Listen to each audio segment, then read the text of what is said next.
You ask Tiger to solve. This deals with linear equations with one unknown.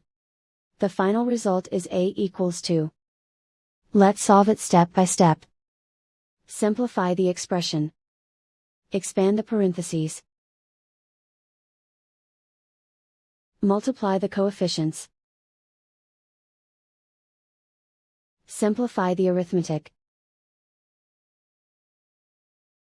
Group all constants on the right side of the equation. Subtract 16 from both sides. Simplify the arithmetic.